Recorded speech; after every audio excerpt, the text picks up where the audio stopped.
They don't do legacy here. When you're finished, when your work is done, and you're ready to step away, if you own a company, it doesn't get passed down. It doesn't go to your kids. It goes into the community. If it's a good business, it keeps going. Simple as that. Some communities hold lotteries, random drawings to decide the next runner. That's rare. Most of the time, it goes to whoever proves they're the best fit. So if a manager thinks he's going to get picked, he starts acting like it's already his. Legacy? That's a funny word around here.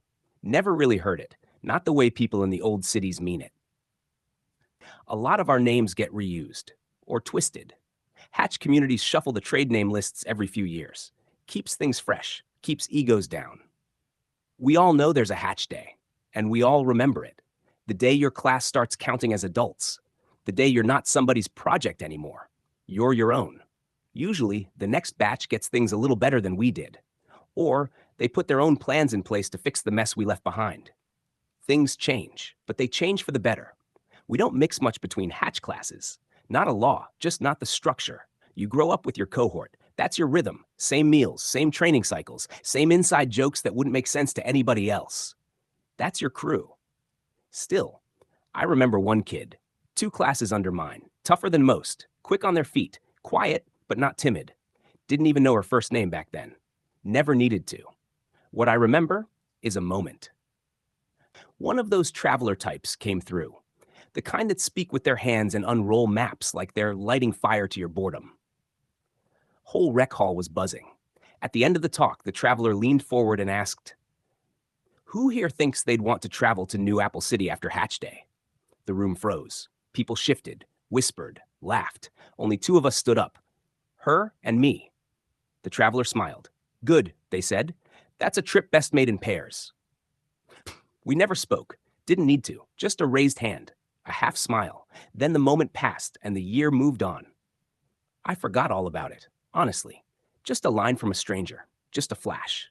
Then, about a year later, I was in the market, hauling a cart of vine fruit, dust in the air, shade pulling long between stalls, and I hear it, a voice across the crowd, clear, calm, like it wasn't meant to be a secret. "On Hatch Day, I'm going to the Big Apple. I'm not waiting." That was it.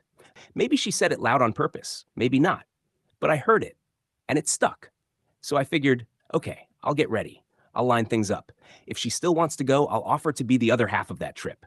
And if not, no problem. I'll be twice as prepared. Because yeah, New Apple's a long way. Town. Rubber Vine used to be famous for exactly what it sounds like, rubber vines. And Rubbertown? It runs on 2 legs. Old craft, new hype.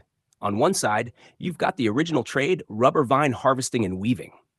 Still a respected skill around here. The vines get steamed, bent, braided, turned into everything from chairs and cribs to sails, hammocks, even portable bridges. People come from all over just to buy real Rubbertown furniture. Not the flimsy knockoff stuff, the real deal.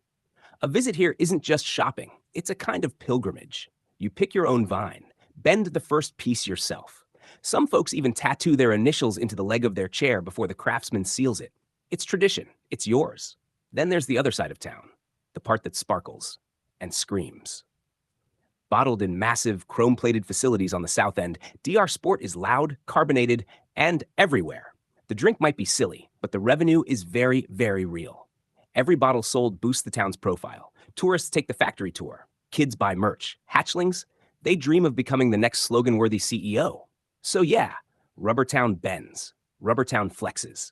And somehow, it hasn't broken yet. They used to strip the vines or bend them as is, light, strong, flexible. Art, camping gear, baskets, hats. Just add a little basswood or frame, and boom, furniture, shelters, whatever you needed. It's still a good economy. But these days, the real moneymaker? Yeah, still DR Sport. Bright purple-blue bottle, carbonated, blue raspberry flavored, with that goofy little mascot, arms, legs, backwards cap, and a slogan you'll hear in your sleep. Let's go! The original creator was hatched right here. Never left. Built the company from scratch. Now it's run by a rotating slate of community-elected CEOs. And honestly, the drink sells itself. Line up the trucks, plug in a good tech for order processing, let it flow. And just like every year, today's hatchlings, they each get a DR Sport hat, a cheering squad of volunteers, and the same chaotic tradition, The wall of adulthood. 3 fake walls, foam, cardboard, whatever, doesn't matter. You run through all 3, but before each one, you've got to stop, strike a pose, and yell, "Let's go!" Don't. You risk getting booed, or worse, drenched in ice-cold DR Sport by the older kids. At least the pool at the end isn't freezing anymore. She surfaces, coughing, blinking the water out of her eyes, soaked head to toe. Mascot hat dangling by a thread. I'm already there. I'm already there. Hand out. Steadying her.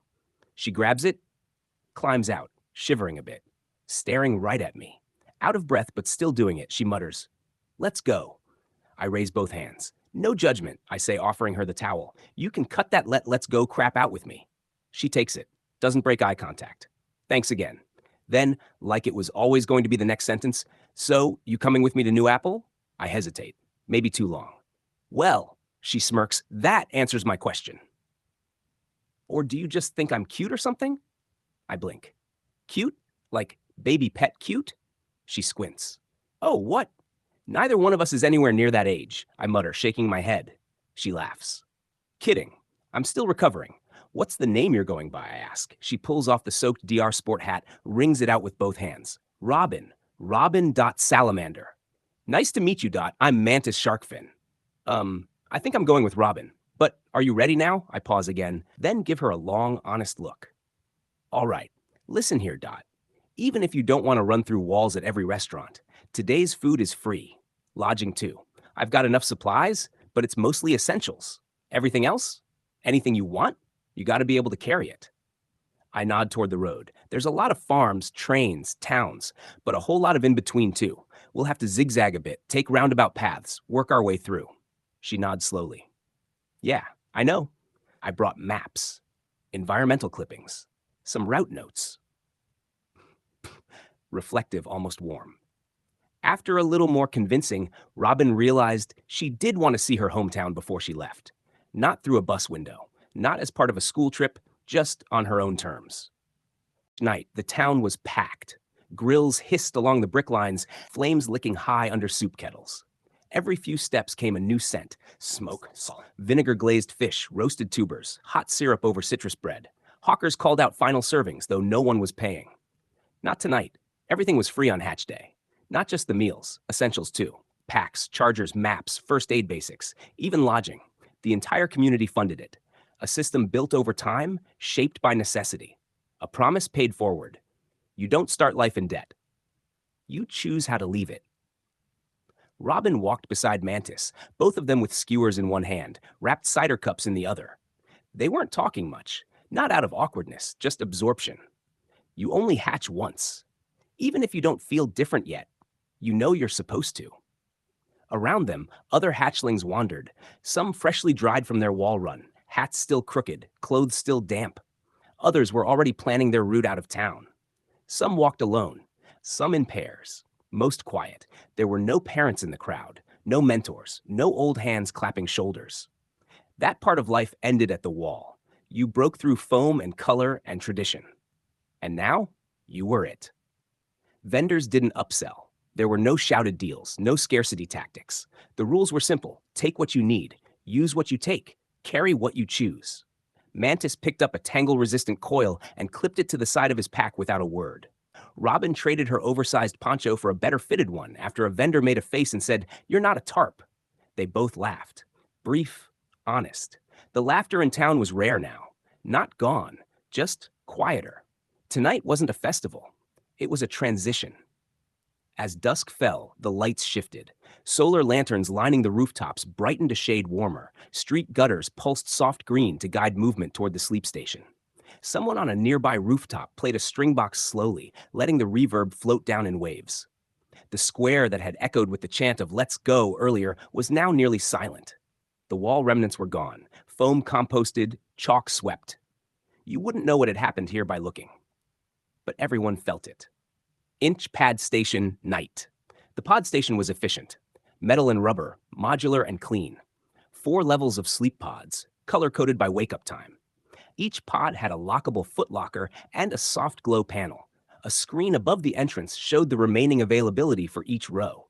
Mantis scanned his wristband at the main terminal. "Everything's free tonight," he said, matter of fact. Meals, gear, beds. Use it or don't. Robin stepped in slowly, looking at the rows. She'd never been in this part of town before. So how do they wake you up? You pick the time when you scan in. There's a gentle knock, then an automated tap reminder. Miss both? You get marked late. Doesn't matter now, but some towns will check your record. She pointed at the bottom row. That one's, what, 4 a.m.? Mantis smiled, just slightly. Yeah, that's early shift. Bakers, furnace techs, scaffold crews. Try third row, 6:30. Warm food still out, but you won't hate yourself.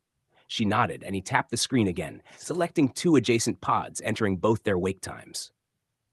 This is it, then, she said. Yeah. No credits? Not tonight, he replied. Tomorrow, sure. After today, you'll need them to eat, sleep, trade, ride. But here's the trick they don't print on the welcome guide. Out there, in the real run, some towns don't care about credits. Robin raised an eyebrow. What do they care about? What you can do, what you offer, what you carry on your back and in your hands. Work is currency, sometimes more than money. A pause. So you show up sweaty and honest, he added. You'll eat better than someone who shows up clean and clever. She liked that. Didn't say it, but she did. Rubbertown, night. Outside, the town had quieted. Not silent, not still. Just slower, softer.